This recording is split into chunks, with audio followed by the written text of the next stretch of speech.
Mbak Kalis, sejauh ini mengenai isu kesetaraan perempuan, apa aja sih yang masih mengkhawatirkan?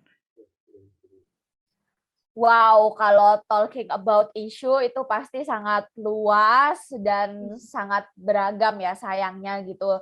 Dan to some issues sayangnya kita sebagai perempuan Indonesia itu prestasinya masih cukup buruk gitu sebetulnya di dunia gitu. Misalnya untuk isu pencegahan perkawinan usia anak, kita Hmm. ini nomor 6 di dunia dan nomor 1 di Asia Tenggara gitu ya.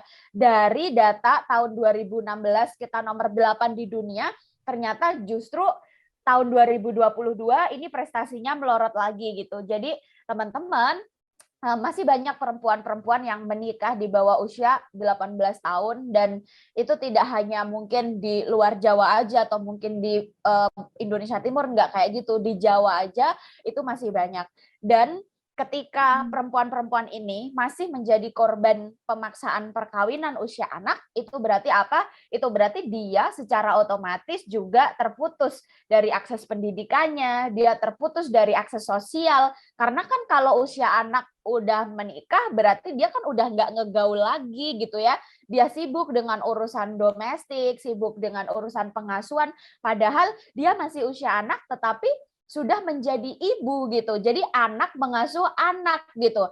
Atau anak menjadi pekerja anak gitu. Padahal harusnya di usia dia itu dia masih bisa sekolah, masih bisa bergaul, mengembangkan dirinya, tetapi karena dia masuk ke dalam lembaga perkawinan usia anak ini, sehingga dia menghadapi berbagai macam resiko. Nah, dari tadi yang prestasi kita ternyata nomor 6 di dunia untuk perkawinan usia anak, efeknya apa gitu ya? Efeknya angka kematian ibu kita juga tinggi di Hmm. dunia. Akibatnya angka stunting kita prestasinya juga masih lumayan buruk juga di dunia gitu ya. Terus kemudian angka perceraian.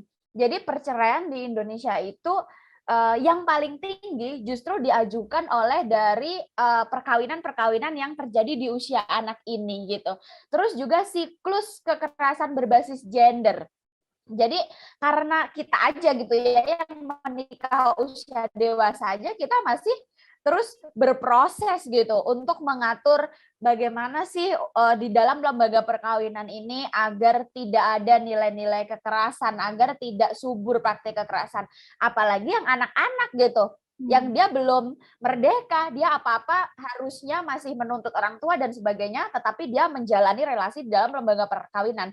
Akhirnya siklus kekerasan, baik itu kekerasan verbal, kekerasan psikis, kekerasan ekonomi, termasuk karena nggak bisa memproduksi sumber daya ekonomi sendiri, dan juga kekerasan fisik itu terus berlangsung juga.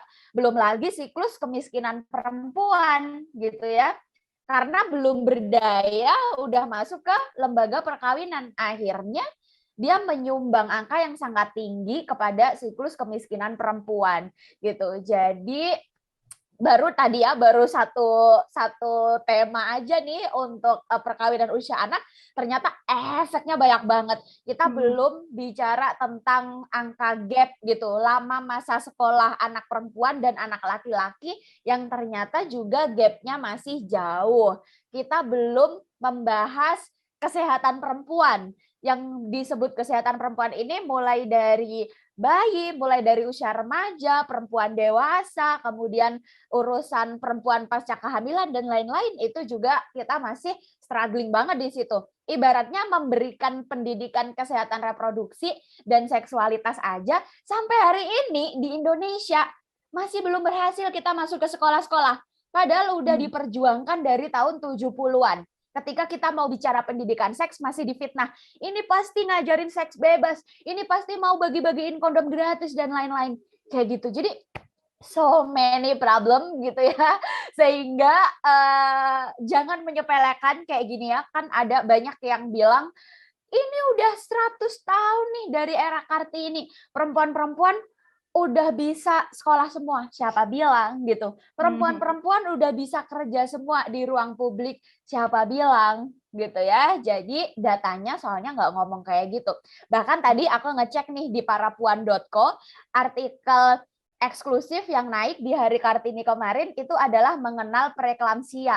yaitu satu penyakit pendarahan yang dialami perempuan saat melahirkan yang menyebabkan Kartini meninggal seminggu setelah melahirkan gitu kan. Dan itu pun masih banyak banget hari ini setelah 120 tahun perjuangan Kartini. Jadi kita lebih baik, tetapi ternyata masih menghadapi permasalahan yang sama.